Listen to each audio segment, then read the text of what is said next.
नमस्कार दोस्तों, स्वागत है आपका यूट्यूब चैनल एबी टेक में। दोस्तों आज है 25 अप्रैल और 25 अप्रैल की प्रमुख खबरें जान लेते हैं जो आज के प्रमुख समाचार पत्रों पर छाई हुई हैं और आप लोगों के लिए बहुत ही इम्पोर्टेंट हैं। चलिए शुरुआत करते हैं आज के वीडियो की। पहले बात करेंगे कोरोना अपडेट को लेकर के। दोस्तों कोरोना अपडेट में एक बड़ी अपडेट ये आप लोगों के लिए है कि पहली बार ये दावा किया गया है कि प्लाज्मा तकनीक पहले चरण में कारगर हो चुकी है। ठीक है, कोरोना वायरस के इलाज में दिल्ली को बड़ी सफलता मिली है। एलएनजेपी अस्पताल में प्रायोगिक तौर पर प्लाज्मा थेरेपी के जरिए हुए इलाज के बेहतर परिणाम दिखे हैं। केजरीवाल सरकार इस प्रयोग का दायरा बढ़ाना चाहती है। ठीक है, तो कुल मिलाकर के डॉक्टरों की टीम ने अब तक 4 गंभीर मरीजों पर इसका प्रयोग किया। उसके बाद बेहद उत्साहित करने वाले नतीजे सामने आए थे। 4 में 2 मरीज आईसीयू में थे, उन्हें सांस की भी समस्या थी। 3 दिन बाद अब उन्हें आईसीयू से बाहर निकाल लिया जाएगा।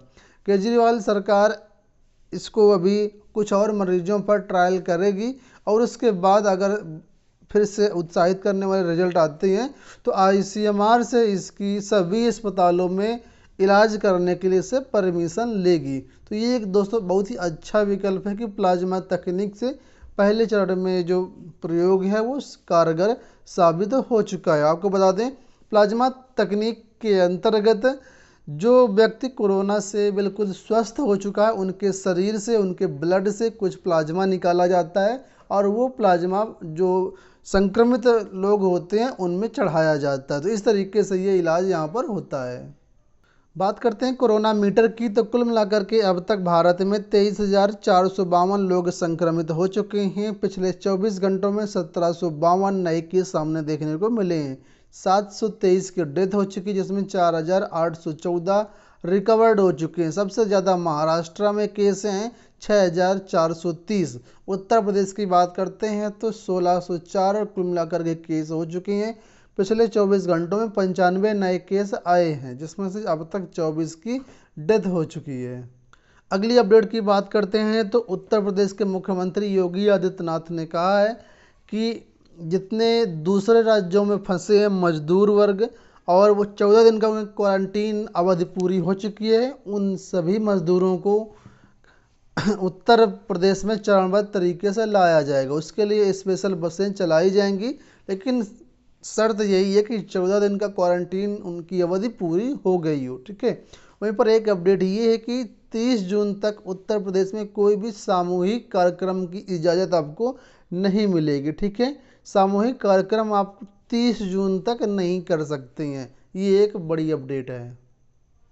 अब बात करते हैं कुछ अन्य खबरों की। तो दोस्तों जीपीएफ ब्याज दर में 0.8% की कटौती की गई है।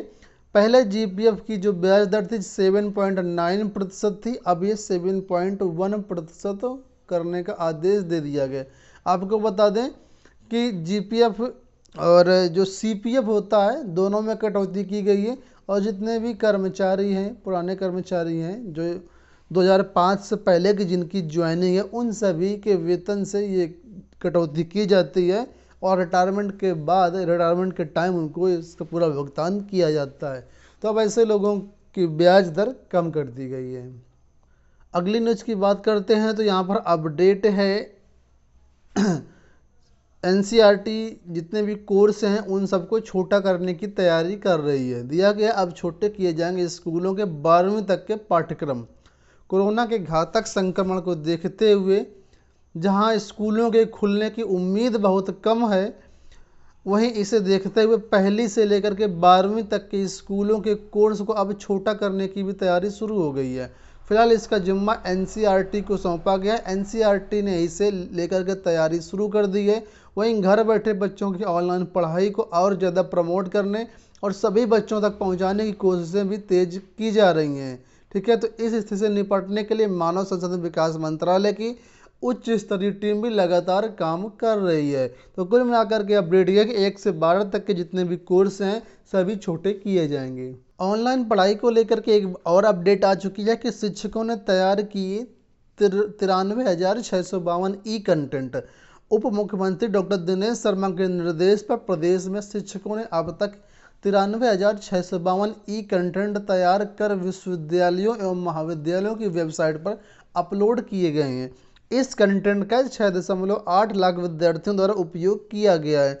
तो अगर आप लोग भी यूनिवर्सिटी वगैरह में पढ़ते हैं, कॉलेज में पढ़ते हैं, तो इन कंटेंट का यूज कर सकते हैं।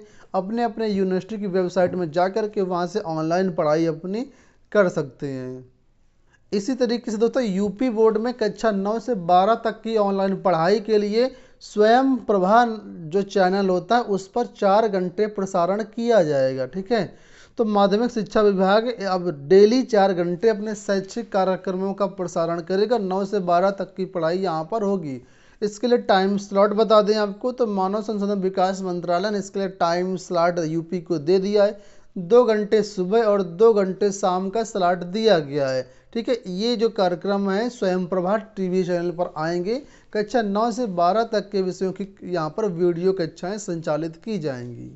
अगली अपडेट की बात कर लेते हैं। तो दोस्तों जितने भी यूनिवर्सिटी हैं, चाहे वो यूपी की हों चाहे इंडिया की हों, ठीक है, सभी यूनिवर्सिटियों में यानी विश्वविद्यालयों में जो स्नातक प्रथम वर्ष है और द्वितीय वर्ष के छात्र हैं उनको प्रमोट करने की तैयारी चल रही है। बहुत जल्द इसमें आपको गुड न्यूज़ मिल सकती है कि प्रथम वर्ष और द्वितीय वर्ष के छात्रों को प्रमोट कर दिया जाएगा अगली कक्षा में। लेकिन जो थर्ड ईयर के छात्र हैं उनको प्रमोट नहीं किया जाएगा। उनकी ऑनलाइन परीक्षाएं शुरू कराने के पर विचार चल रही, बात चल रहा है, उस पर तैयारी चल रही है, क्योंकि थर्ड ईयर के छात्रों की परीक्षाएं लेकर के ही अगली कक्षा में अब उनको प्रमोट किया जाएगा, उनको डिग्री दी जाएगी। ठीक है, तो इसकी भी अपडेट आपको जल्दी ही मिल जाएगी। फैसला अभी तक होना बाकी है। लेकिन यहाँ पर एक बात ये भी कहा गया है कि इस साल अगली कक्षा में तो प्रमोट कर दिया जाएगा, लेकिन बाद में स्थिति सामान्य होने पर उन छात्रों की परीक्षाएं करवाई जाएंगी। एक अन्य अपडेट की बात कर लेते हैं। तो गैर शैक्षिक पदों पर तैनाती पूर्व अनुमोदन बिना अवैध।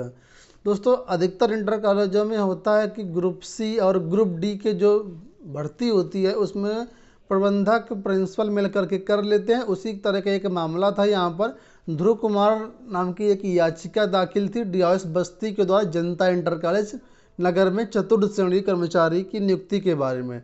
ठीक है, तो बिना डीआईएस के परमिशन के वहाँ पर भर्ती कर ली गई। तो इसको लेकर के हाईकोर्ट ने अब आदेश दिया है कि बिना डीआईएस के परमिशन के इस तरीके से जो गैर शैक्षिक पदों पर नियुक्तियां होंगी वो अवैध मानी जाएंगी। ठीक है, जबकि कॉलेज वालों का कहना था कि परमिशन लेने की इसमें कोई भी ज़रूरत नहीं है, लेकिन कोर्ट ने साफ कर दिया कि आपको डीआईएस से परमिशन लेनी पड़ेगी, उसके बाद ही भर्तियां कर पाएंगे। 69,000 शिक्षक भर्ती को लेकर के जो ऑर्डर आना उसको लेकर के एक अनुमान जारी किया गया है। जल्दी से देख लेते हैं अनुमान क्या है। दोस्तों आप लोग जानते हैं सुप्रीम कोर्ट ने 90 दिन का समय डिसाइड किया था कि 90 दिन के अंदर 6 माह का समय डिसाइड किया था कि 6 माह के अंदर भर्तियां की जाएं। ठीक है, तो यहाँ पर अपडेट ये दिया गया है कि अगर सब कुछ ठीक ठाक रहा तो आपका जो ऑर्डर है मई में सुनाया जा सकता है, और अगर थोड़ा सा विलम्ब होता है तो इसमें ऑर्डर आपका जून में आ सकता है। ठीक है, तो इस तरीके से यहाँ पर संभावना एक है जो लगाई गई, ये 100% सही नहीं है।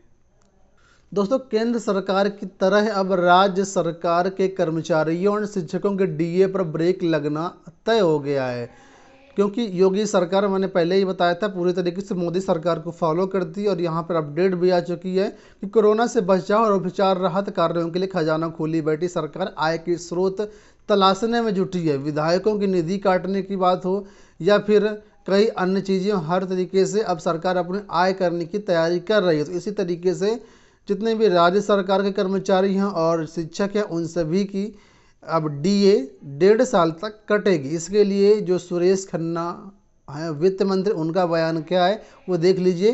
कोरोना से निपटने के लिए राज्य सरकार लगातार प्रभावी कदम उठा रही है।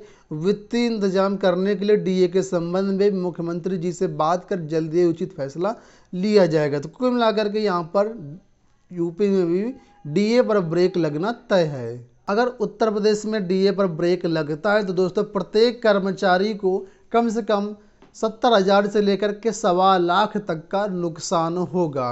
वहीं पर जो भी पेंशनर्स हैं जिनको पेंशन मिलती है उनको 50,000 से अधिक का नुकसान होना तय है। जितने भी कर्मचारी संगठन हैं उन सभी ने दोस्तों इस तरीके से वेतन कटौती और डीए रोकने पर आपत्ति जताई है।